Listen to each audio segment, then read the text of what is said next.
Bentornati sul nostro canale. Come ogni venerdì vi portiamo con noi, vi facciamo un po' capire i vari lavori che siamo tenuti a fare e in questo momento dobbiamo dedicarci alla nostra cimatura, quindi alla cimatura dei nostri vigneti, e come avete visto nel video scorso siamo andati ad attaccare la cimatrice al nostro Same Dorado e abbiamo iniziato le prime le operazioni di questo tipo. Oggi vi portiamo un po' più nel dettaglio di questo lavoro. Ecco, queste operazioni di cimatura vanno fatte nel periodo ovviamente estivo, quando l'uva inizia la fase di allegagione, quindi ha già finito un po' la fioritura, quasi tutta la fioritura è finita, è già iniziato ad allegare, quindi a trasformare un po' quelli che erano i fiori in prossimi acini. Ecco, ci troviamo in un vigneto di Corvina e come si può vedere ha finito la fase di fioritura, ormai quasi tutta l'uva, e ha iniziato con la fase allegagione, quindi anche in questo caso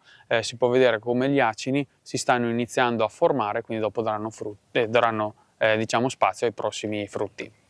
Ecco, in questo grappolo si possono notare un po' di aborti fiorali e un po' di infiorescenze, quindi un po' di residui della fioritura che andremo a ripulire eventualmente in fase di defogliatura con la nostra defogliatrice pneumatica. Ovviamente l'operazione di cimatura va fatta nei vigneti a spalliera dopo che si è fatta la palizzatura, quindi dopo che si è resa bella verticale la parete. Si può fare sia manualmente sia con la legatrice. Se avete visto nei scorsi video abbiamo pubblicato un paio di video proprio relativi alla legatrice a verde. In pratica, sia che lo si faccia manualmente che se lo faccia attraverso appunto la legatrice, si deve arrivare ad avere una bella parete verticale, abbastanza ordinata, e poi si può andare a fare la cimatura. In questo caso abbiamo usato i fili di ferro, non abbiamo fatto quindi la palizzatura meccanica. Praticamente in inverno avevamo tirato giù questi fili di ferro e adesso li abbiamo agganciati all'apposito gancetto in modo tale che adesso possiamo passare con la cimatrice. Ecco, in questo momento la cimatura serve più che altro per andare a tagliare la parte apicale, dei germogli, quelli proprio più in alto, in modo tale da intanto tenere un po' più contenuta la vegetazione, fare i trattamenti un po' più mirati, ma soprattutto serve perché la vite in questo modo va a coinvogliare poi la sua energia all'interno dello sviluppo del futuro grappolo e non tanto nella parte vegetativa, quindi non nello sviluppo vegetativo. Più o meno la parete fogliare, una volta cimata, andremo poi a cimarla più volte durante l'arco della stagione e quindi avrà sempre una dimensione, una lunghezza abbastanza costante, più o meno, se non la lasciamo scappare troppo riusciamo a contenerla bene. E si svilupperà un po' come volume rispetto a questo momento dove è abbastanza snella e l'aria riesce a passare bene. Quindi la cimatrice nei prossimi passaggi servirà oltretutto anche ad andare a scaricare un po' di foglie che si creeranno in questa porzione. Ecco, adesso bando alle ciance, andiamo a vedere un attimo come funziona la cimatrice, facciamo vedere alcune componenti e poi vi facciamo vedere alcuni filmati appunto dell'operazione appunto della cimatura. Ecco, abbiamo la nostra cimatrice della Fama, il secondo anno che l'abbiamo in dotazione. Abbiamo fatto l'anno scorso un filmato ad hoc appunto su questa cimatrice, avevamo un po' spiegato alcune componenti. In questo caso vi ricordiamo che appunto per arrivare dopo qua a averla operativa e pronta all'uso abbiamo dovuto fare tutte delle operazioni di aggancio al trattore, quindi tutte le operazioni che prevedevano di attaccare anteriormente il gruppo tagliente e il gruppo dell'olio e la pompa posteriormente, e ovviamente le manutenzioni del grasso, il lubrificante e tutte le componenti che si vanno a usurare. Come considerazioni, dopo un anno che l'abbiamo avuto e quindi testata fisicamente in azienda, sicuramente ci troviamo strabene perché è un lavoro bello pulito, veloce, è una cimatrice abbastanza leggera, per cui anche in vigneti un po' in pendenza come questo si comporta bene. Poi in questo caso è una L semplice, per cui non ha grossi sbalzi, non ha grossi pesi, per cui veramente molto, molto dinamica. Ovviamente con i coltelli abbiamo un taglio veramente netto, veramente pulito, siamo super contenti. L'unica pecca, se vogliamo, è che quando va a tagliare tutta la parte appunto vegetativa della pianta, dove all'interno c'è la clorofilla, dove all'interno ci sono quelle componenti un po' umide della vite. Ovviamente crea una bella patina sia sui coltelli, che vanno un attimo puliti, ma soprattutto vetro e anche la parte del motore, quindi i filtri dell'aria vanno puliti costantemente ogni volta prima di partire. Ecco, ci sono alcune manutenzioni che bisogna fare, quindi pulizia del trattore, sia nella parte diciamo, dei vetri per avere una buona visibilità, sia nella parte del motore, perché appunto non vada a surriscaldarsi, che bisogna un po' tenere d'occhio. Noi venivamo dalla stessa marca di cimatrice, ma avevamo quella a bilama, quindi con 2 lame che vanno a muoversi in modo tale dopo da andare a tagliare appunto i tralci. L'effetto è sempre quello, cioè nel senso l'obiettivo è quello sempre andare ovviamente a cimare, però il metodo per cui si vada a fare quel risultato è un po' differente, perché in questo caso abbiamo dei coltelli, in quel caso erano queste bilame. Con la bilama era un po' più lento l'andamento e quindi anche un po' meno efficace, meno, diciamo così, portava a casa meno lavoro. Invece con questo abbiamo visto che veramente hai una buona velocità, una buona pulizia del taglio, e col fatto che i coltelli vanno a sormontarsi leggermente dove nella parte appunto finale si ha proprio una completa pulizia del piano in cui si lavora, e quindi proprio una completa rasatura appunto delle viti, una bella cimatura, quindi una bella parete poi veramente super ordinata. Quindi siamo molto contenti del cambio che abbiamo fatto tra questa e ovviamente quella scorsa. Ecco, la leggerezza di questa cimatrice la sfruttiamo bene in vigneti come questi, dove magari abbiamo un po' il terreno leggermente sconnesso e soprattutto un po' di pendenze non proprio regolari, per cui avendo un attrezzo, diciamo, abbastanza leggero riusciamo a fare tutti i lavori in modo abbastanza sicuro senza andare a danneggiarlo, perché ovviamente con dei pesi a volte magari si può andare a sbilanciare e anche magari rischiare di farsi del male, ribaltamenti e altre piccole problematiche che potrebbero succedere. In questo caso effettivamente apprezziamo la leggerezza proprio in vigneti fatti come questo. Ecco, poi abbiamo preferito, quando abbiamo presa, non prendere la scavallante. Scavallante praticamente ci avrebbe un'altra diciamo banda, un altro telaio qua dove porta tutti i coltelli, quindi poi si potrebbero fare le 2 facciate contemporaneamente e ovviamente risparmiare un bel po' di tempo, una manovra in meno e tutto quanto, e aiuterebbe molto. Quel tipo di attrezzatura nella nostra azienda non andrebbe benissimo, perché abbiamo tanti paloni in mezzo alla campagna e non sempre in passato si erano strutturati vigneti con, diciamo, il stoppare, il filare prima del palone, ma si è un po' inglobato il filare all'interno del palone. Ecco, quindi diciamo anche in quel senso lì non è che è proprio una genialata, ma soprattutto appunto abbiamo un po' di oscillazioni, a volte un po' di pendenze strane, tanti filari attorno al perimetro del campo, magari vicini a scarpate, a sassi, a ingombri e a ostacoli sull'altro lato, e quindi bisognerebbe averne una a L e una scavallante. Ovviamente a noi non potremo, insomma, ecco, gestire in questo modo. Abbiamo preferito prenderne una unica, abbastanza semplice, che però potesse andare bene in tutte le situazioni. Ovviamente quando si è nei vigneti un po' più in pianura,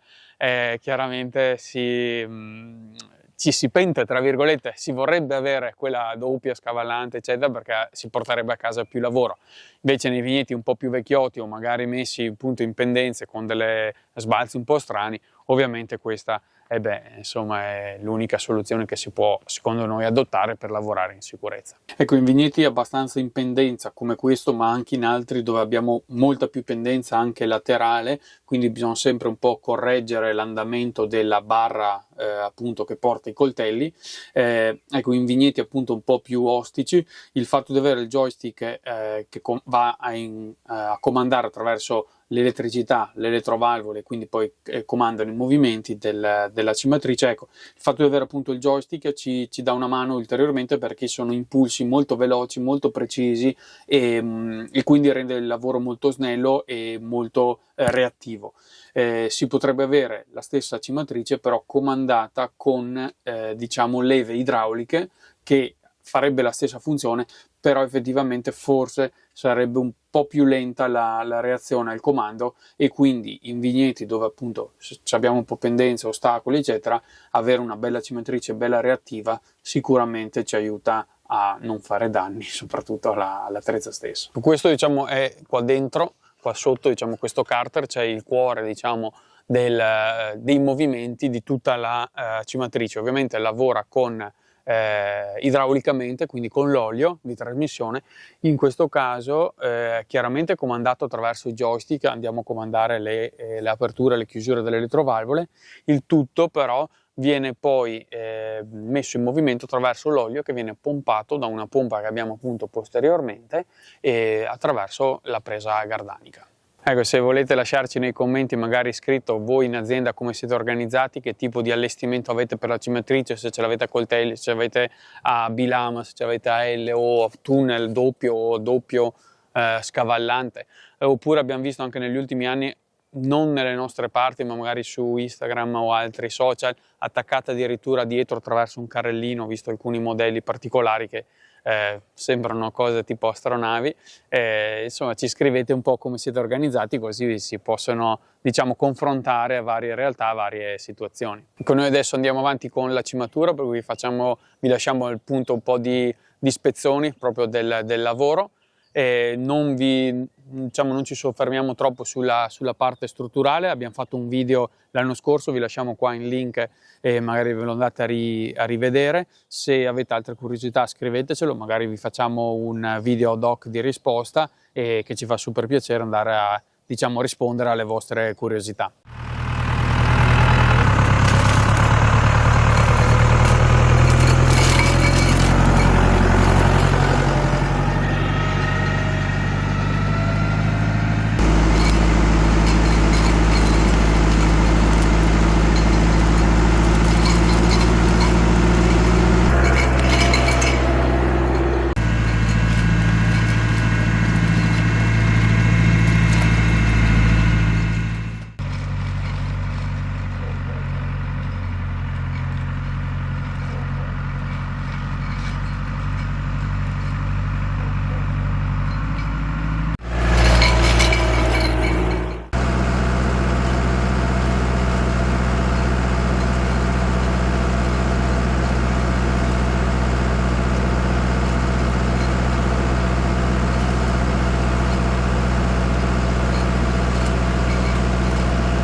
Ecco, siamo arrivati alla fine anche di questo video, adesso abbiamo cimato una prima parte di questo vigneto, adesso proseguiamo con la seconda parte. Come ogni venerdì vi ringraziamo di essere stati con noi, vi lasciamo qua in fondo alcune schede che vi recuperate qualche video se ve li siete persi, se volete iscrivetevi al canale che ci fa super piacere e noi ci vediamo la prossima settimana con un nuovo video.